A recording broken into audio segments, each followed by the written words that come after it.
Hello and welcome to DefenceLine, our weekly show on defense, security and more. After enjoying comparative peace till February this year, Kashmir Valley is back in the news with renewed incidents of militant violence. The most brazen attack was on June 24, in which 8 army soldiers were killed and 14 others injured. Is there a pattern to the spurt in violence? Do we need to rework our military strategy? These are the issues we discuss in DefenceLine today with Brigadier Pradeep Sharma, an infantry officer with varied experience in different theatres. Lieutenant General J.S. Dhillon, former MGO and also GOC of the Srinagar Corps, and Lieutenant General Amar Aul, former Chief of Staff, Western Command, who had commanded a brigade in J&K. Gentlemen, welcome to the discussion. But before that, let us take an update on the situation in J&K. After a period of relative calm that seemed too good to be true, Kashmir has seen a definite surge in militant violence in the last 3 months. Militants have struck at will and have even targeted the security forces. At least 27 people belonging to various security forces in the valley have been killed since March this year. 8 army men were killed earlier this week at Haidarpura bypass in Srinagar. What has caused the surge? Are these homegrown militants, or has Pakistan sneaked in men during the winter months for them to target security men and civilians? Has India responded adequately to this new challenge militarily and diplomatically? Is our military strategy working, or do we need to revisit it? Can the 4-year-old Omar Abdullah government be held responsible for the new spurt in violence and the failure to check it? Have the recent daring incidents of violence weakened J&K Chief Minister Omar Abdullah's case for the removal of Armed Forces Special Powers Act? Should AFSPA stay in the changed circumstances? Is the Omar Abdullah government capable of supplementing the army's initiatives with political initiatives an year ahead of the state election? Does the new Prime Minister of Pakistan, Nawaz Sharif, have a role and a stake in the valley's peace? We are in discussion with 3 retired army officers. Brigadier Sharma, I'll start with you. You've been a battalion commander, you know J&K very well. How do you view the spurt in violence? Was it expected, or do you think this is a cause for alarm? No, I don't think it's a cause for alarm. And personally, I peg down the reasons to 3. Okay. 1, perhaps because of the Afzal Guru hanging. 2, because the government in J&K has been actually weakening the stand or the position of the armed forces by constantly harping on either human rights or on the removal of the Special Powers Act. And 3, because the militant bodies themselves have been under pressure to do something. Okay. So it's a combination of all these, and they found a loop somewhere, so they've struck.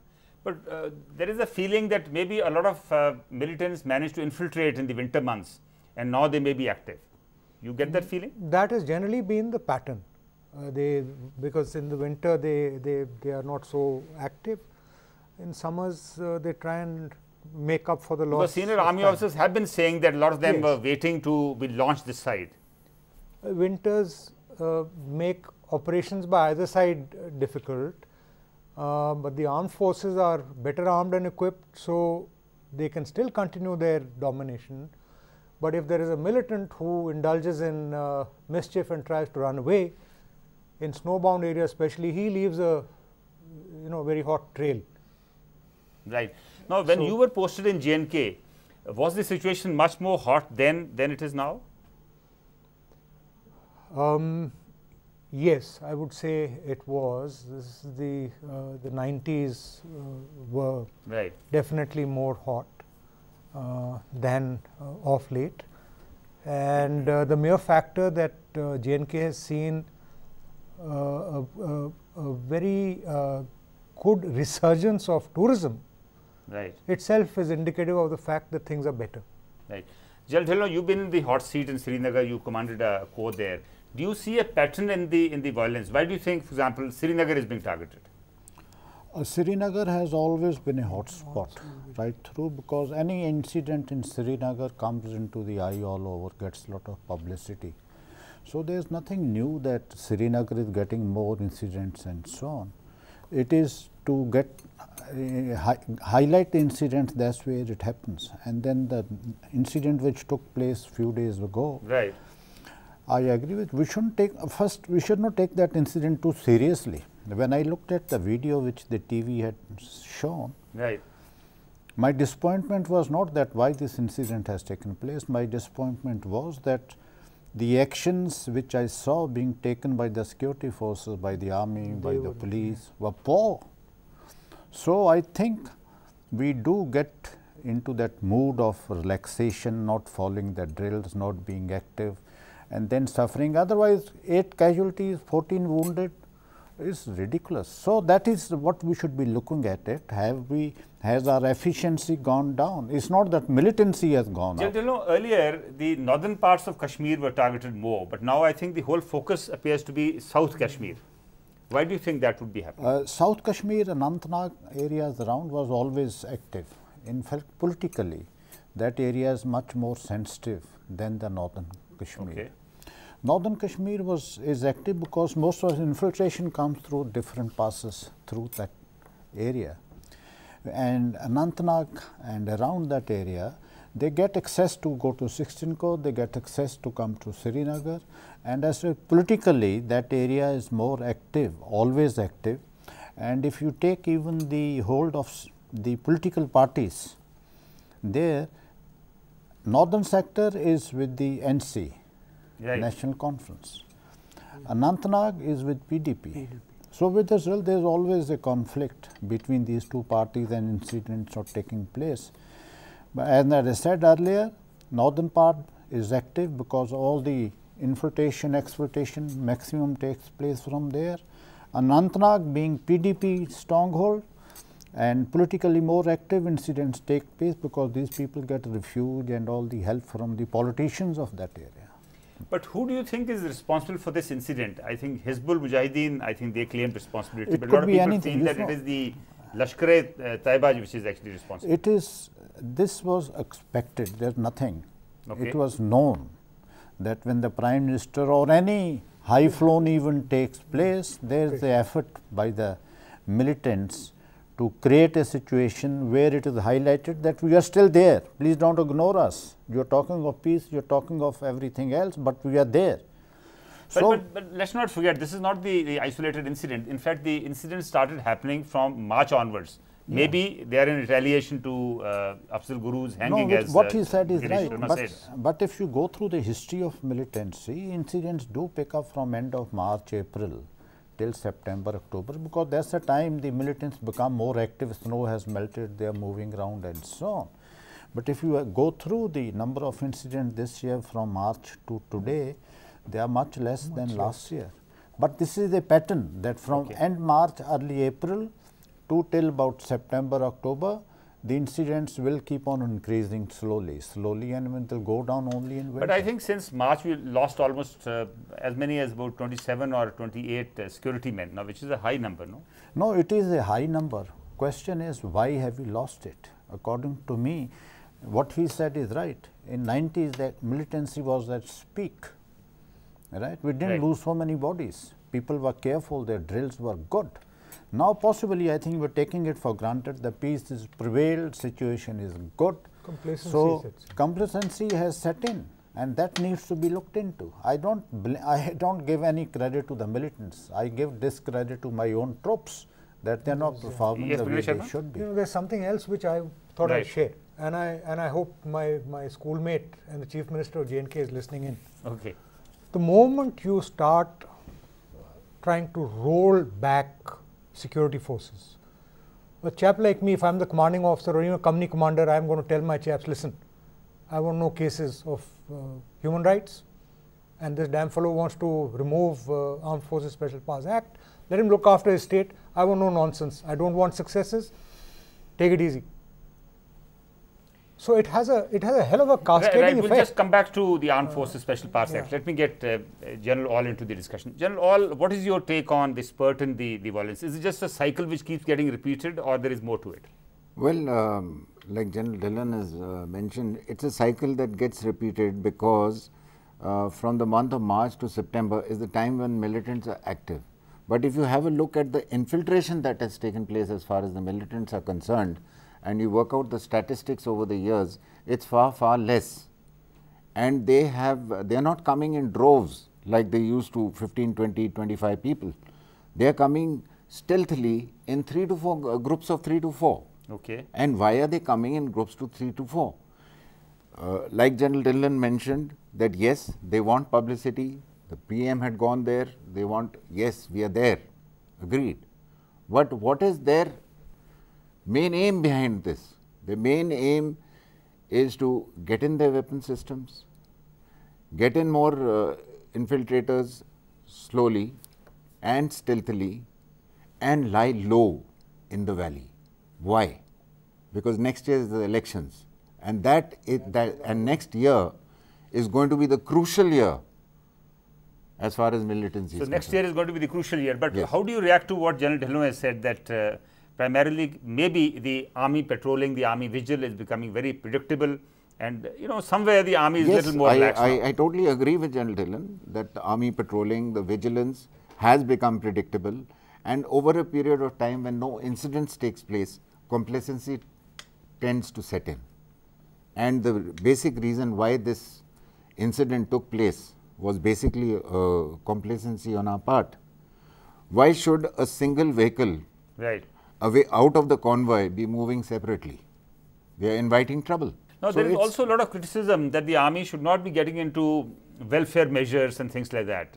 Do you agree with that? No, I don't agree with that. As far as welfare measures are concerned, a lot of changes have taken place in the valley. Right. I just visited the valley last month and have visited some of my old civilian friends there. The army is do they have a different view of the army now? They have a different view in the army. They want to shun violence. They're looking at peace in the valley. But don't you think, General, all the civilian administration should be doing all that, not the army? Yes, but there has to be a bit of a coordination between the civil administration and the army. Okay. General Dhillon, would you like to comment on this? First, I'll take this point later. First one is, I was there 95 to 97, and when I saw this incident, and when we visit, I do visit them, I find we have still not improved our equipment profile to fight militancy. Now, what is equipment profile which is required for militancy? You look at the equipment profile of the US Army or the NATO Army in Afghanistan, look at the type of vehicles which they are using. Okay. Our boys are still put into same old vehicles which we get in the normal civil 1 ton market. and 3 ton. There's no protection to them. Trucks. No protection. They are exposed. So a person who is sitting even 500 yards away on a housetop, if he fires at a moving vehicle, he hits somebody or the other because it's not protected. Right. Our troops put maximum effort on surveillance. Right? Terrain is difficult. I went to Israel and I asked them, I said, how, if you look at the Israel geography and the way Palestinians are, West Bank, and I said, how do you control it? They explained to me that their surveillance system, the equipment which they have is so good that even a dog cannot move without being noticed. Here, we have improved, but that improvement is not good enough for us to. No, that's a very valid point. Now, would you like to comment on the other point? Yes, on other one is army this. Getting into civilian welfare According measures? to me, moment you get too much into the civilian crowd, too much looking after them, you become familiar. You start taking them for granted.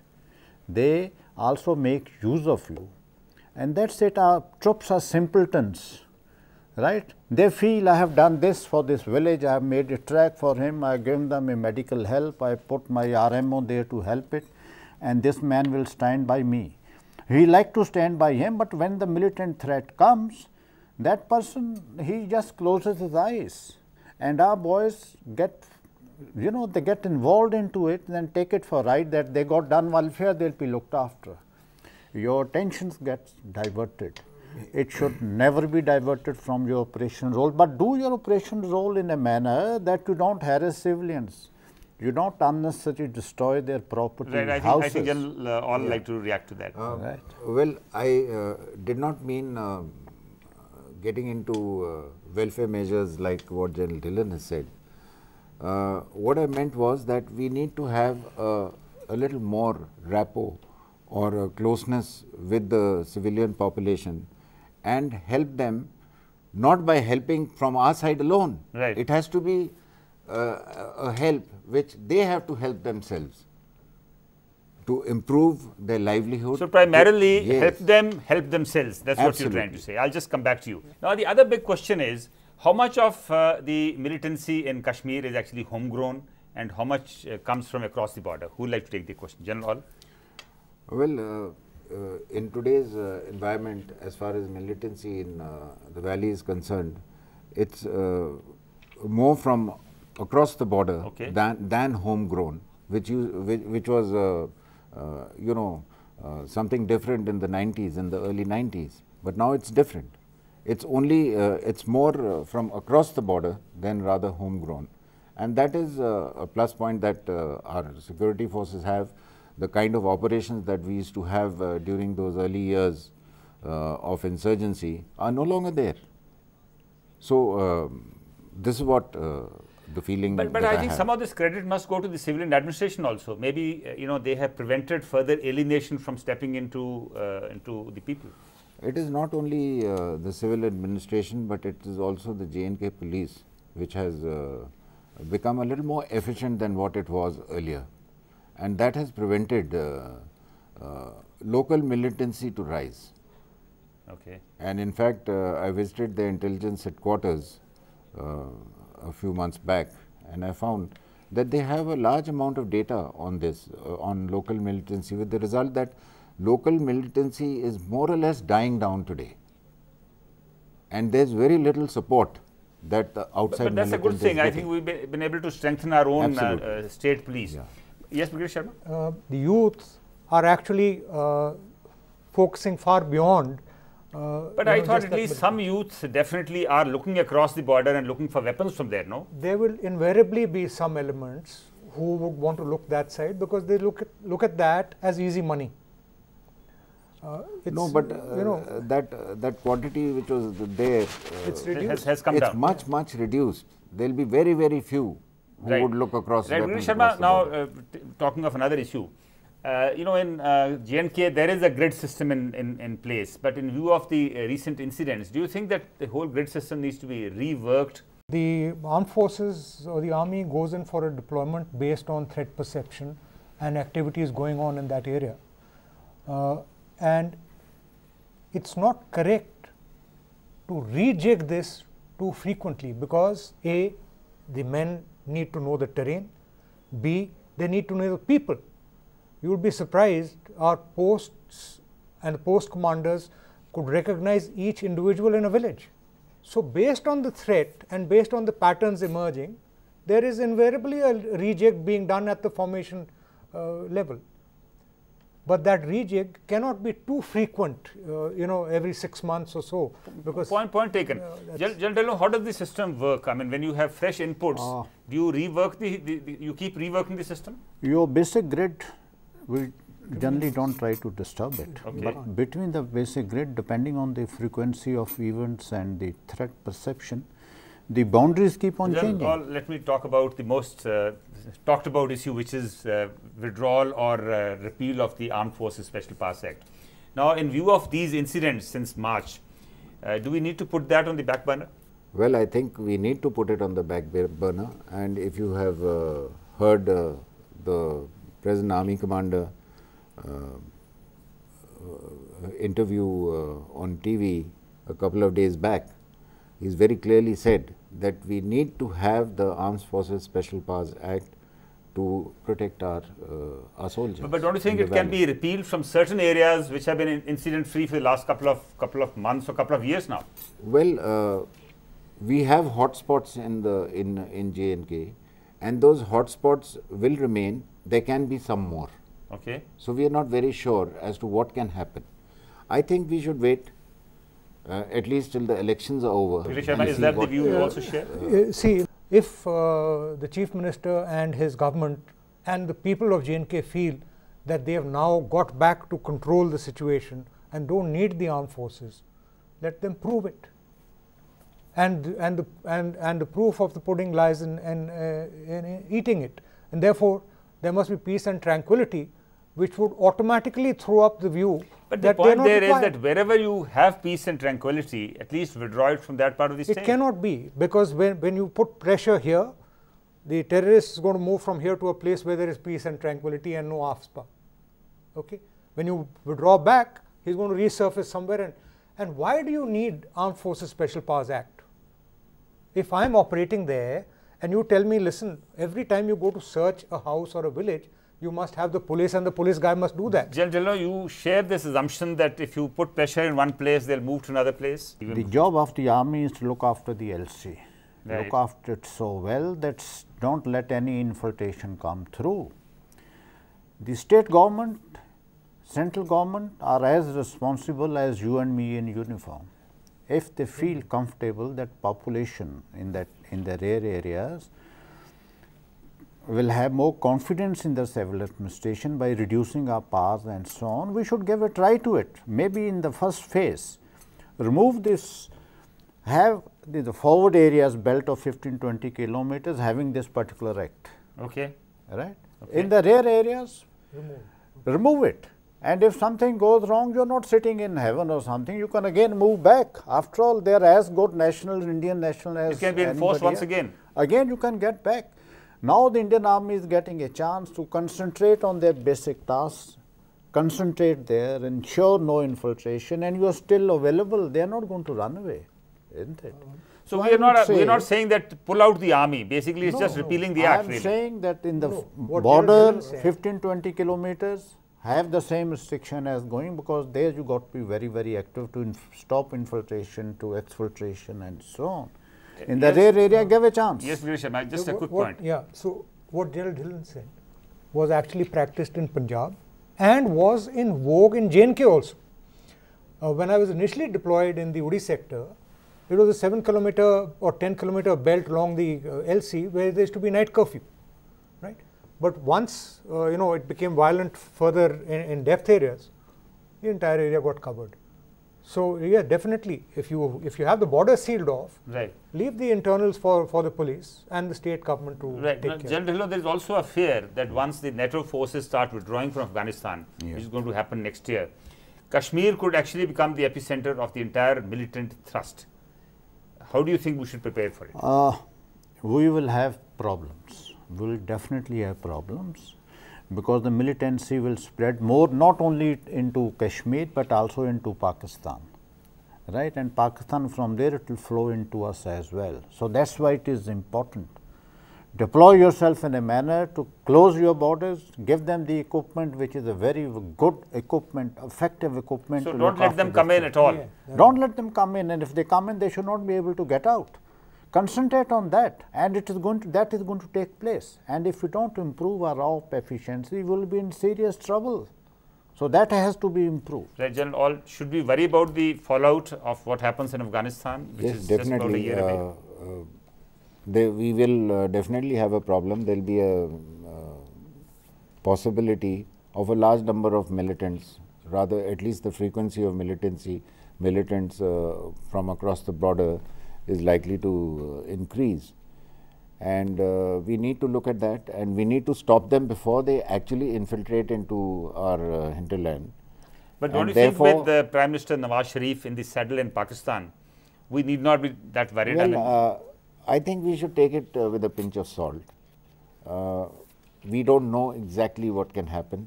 After all, the 99 bus ride to Lahore is still very fresh in our minds. Okay. We can't forget that. And then Kargil happened, and then you were Kargil there in Kargil happened. case.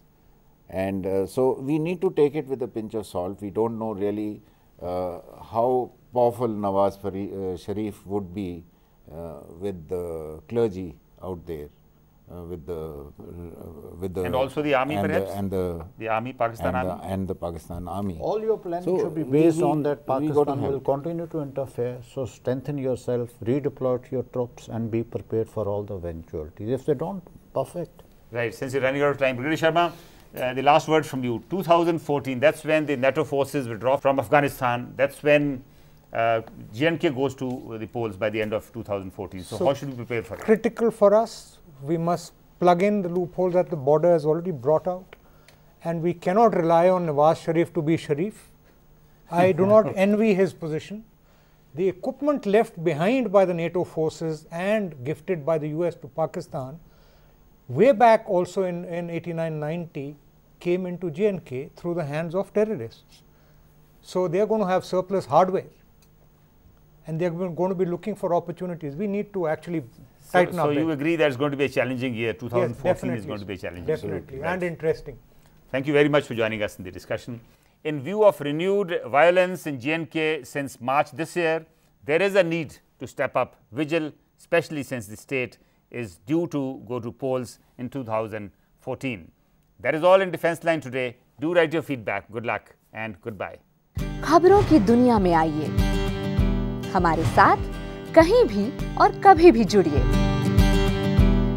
हम मिलेंगे Facebook पर, हम दिखेंगे YouTube पर, हमें follow कीजिए Twitter पर। खबरों के साथ बने रहिए रात दिन।